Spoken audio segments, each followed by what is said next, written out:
Imagine it now. The year is 1327. You are a peasant child, 12 years old. Your bed is a pile of straw, crawling with lice.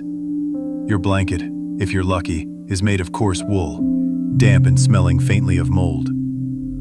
The wooden slats of your family's single-room cottage groan in the wind. There's a crack where the cold seeps in, sharp and unforgiving. Outside, a light frost clings to the blackened earth. There is no warmth, no privacy, no comfort. You rise because your father has stirred. He coughs, a deep, chesty sound. Everyone has been coughing since last winter. You wonder if this will be the year someone doesn't stop. Your mother lights a tallow candle. It's wax made from rendered animal fat. The smell is sour. The light is weak. There is no breakfast. Only a thin crust of yesterday's bread, hard as stone, soaked in ale to soften it. Milk is rare. Eggs are rarer. The day has begun. You pull on rough woolen leggings, already stiff with dirt and sweat. Your toes curl against the icy floorboards. There are no shoes today. Your only pair has holes, and they're saved for trips to church. Your mother hands you a wooden pail. Time to fetch water from the well. The handle is cold in your hands. You step outside into the pale gray morning, breath curling like smoke. The village stirs, but no one speaks. You pass chickens pecking at frostbitten straw, a cart stuck in mud, and a neighbor already bent over with pain in his back. The well is a long walk. You are 12. But childhood here is short, not measured in toys or school days, but in calloused hands, aching backs, and the quiet acceptance of duty. You've already helped bury an uncle. You've watched animals be slaughtered. You've learned to keep your thoughts to yourself. You've seen what happens when a child talks back, or worse, when they dream too loudly. There are no birthdays, no gifts. Your memories are not of games, but of winters survived and blisters earned.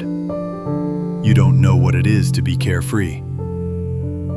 Laughter feels like a luxury, something borrowed from another world, something you hear only in the rare warmth of a feast day or from a traveling minstrel once every few years. Innocence fades like morning mist over the fields, vanishing before the sun ever rises.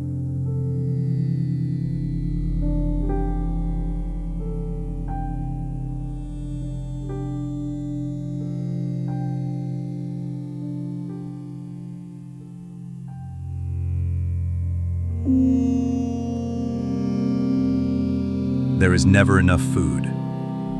In summer, you live on barley bread, peas, turnips, and broth. In winter, it's dried beans, onions, and hope. Sometimes your family traps a hare. Sometimes your mother forages mushrooms or nettles. But meat is rare, a luxury, reserved for feast days or stolen from the Lord's game. You are always hungry. Your stomach gnaws as you walk past the manor house, its windows of stained glass shining, its chimney puffing smoke from a warm fire within. The Lord's table will see meat, pies, ale, and soft white bread. You will have porridge. Still, you are grateful. Some years, there is nothing. Crop failure, late frost, bad luck. Then you eat bark or die.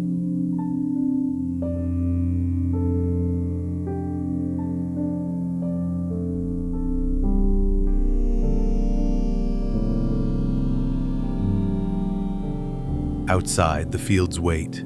Even the children work. You gather stones from the soil before your father plows. Your older brother is already in the Lord's forest, gathering firewood. Though it's illegal, that wood belongs to the manor. Stealing it could cost him his hand.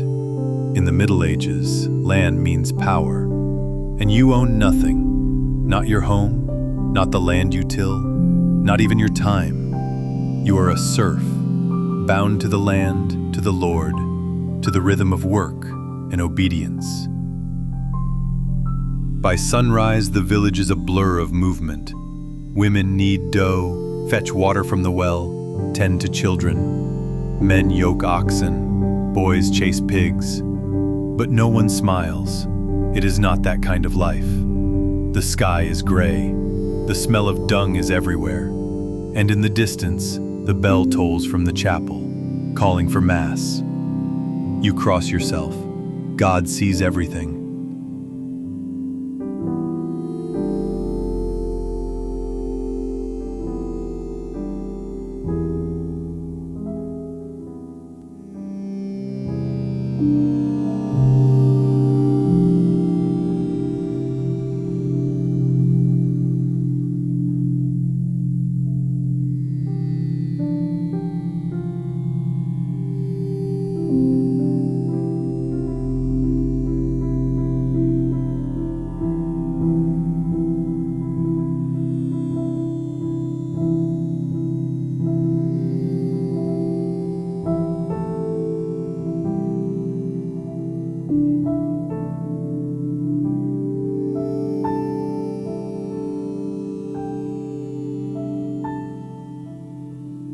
Everyone is sick, all the time. No one understands why.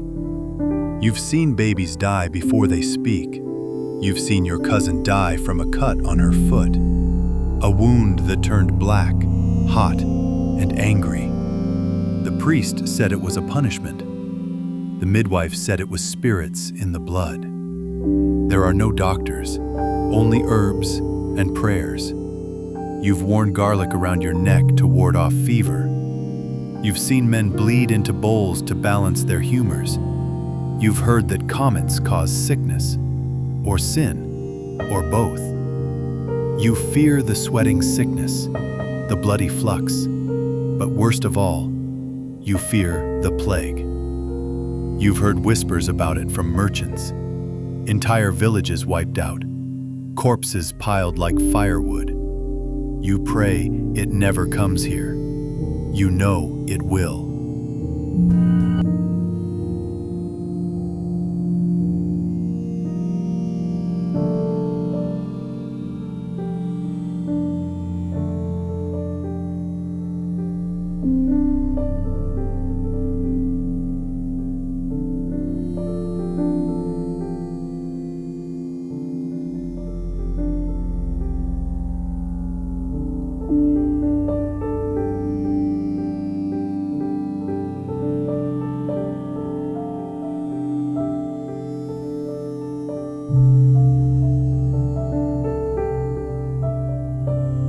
Water is precious, and bathing is rare. The village stream is used for everything: drinking, washing, and emptying chamber pots. It smells of rot and waste. You avoid it when you can. Baths are taken perhaps once a season in a shared wooden tub. Heated water is a luxury. Soap is made from lye and ash. It stings the skin. Latrines are communal. Often they are simple holes dug in the earth behind the cottages. Flies are everywhere, rats too. But this is your normal. You scrub your hands with sand. You brush your teeth with a twig. You rinse your face in rainwater. You do what you can. And still, the smell of sickness lingers.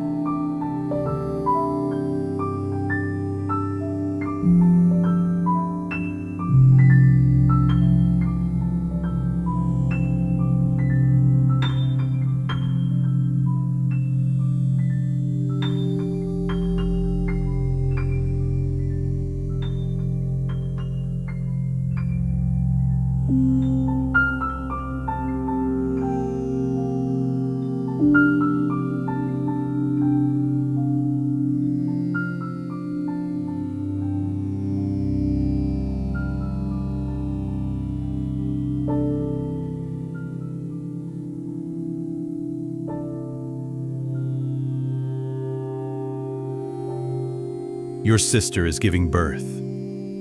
You hear her cries from across the village. The midwife arrives with herbs and prayers. There is no doctor. There is no pain relief. Childbirth is dangerous for the baby, for the mother. There is blood, screaming, and silence. Sometimes both survive. Sometimes neither. Women pray to Saint Margaret, patroness of childbirth. They cling to relics and chant rosaries. They pass around holy water and burn sage. The baby comes. It is small, pale, silent. And then, a wail, a breath, a blessing. They name her Maria. Her life begins, already at risk.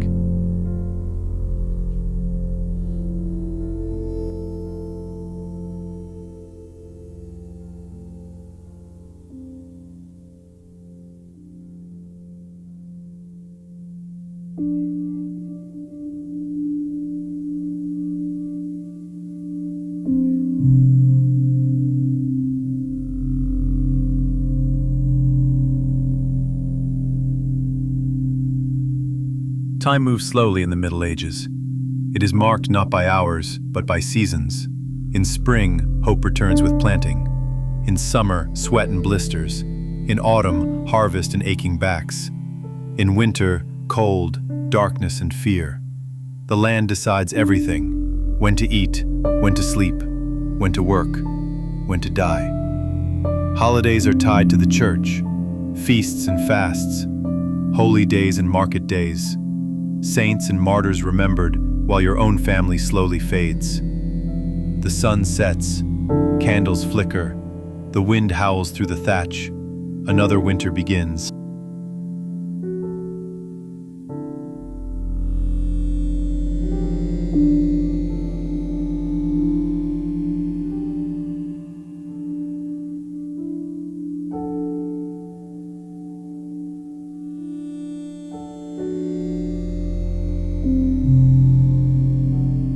There is no police.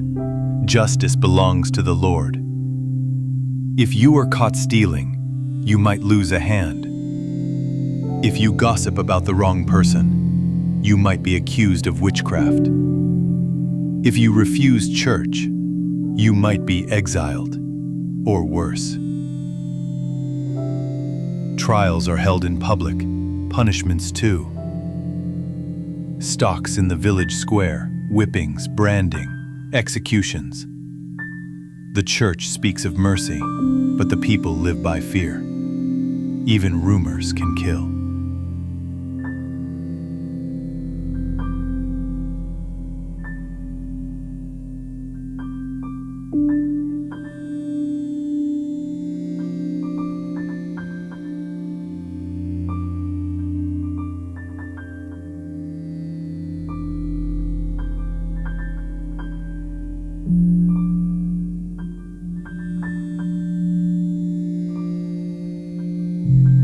Your world is ruled by fear, not just of hunger or illness, but of eternal damnation. Demons are real.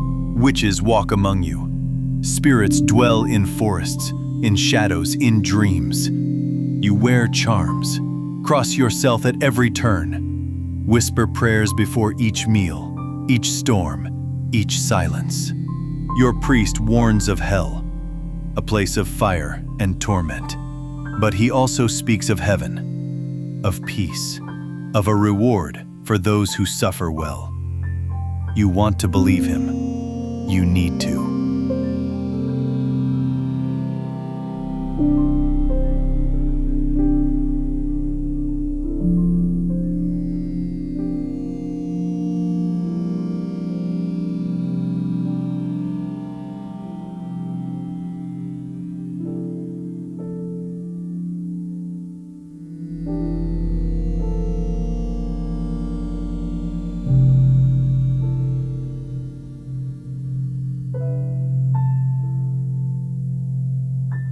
Death is everywhere.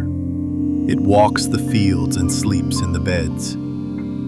Your grandfather died last month, your friend last year. You don't expect to live past 40. When someone dies, you cover the mirrors. You toll the bell. You bury them in the churchyard and pray for their soul. You grieve in silence. And then you continue. Life in the Middle Ages leaves little time for mourning. You work, you eat, you sleep, you endure. And through it all, you hope.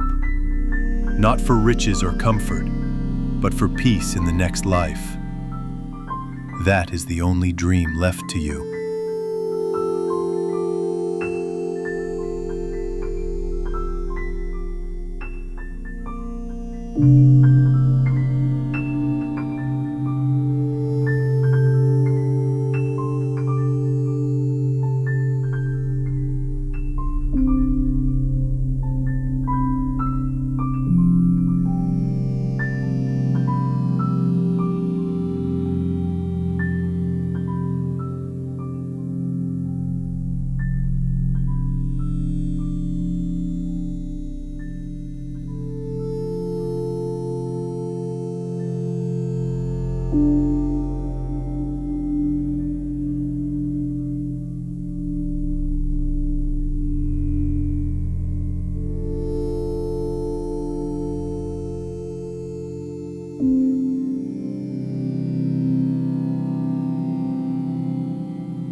you.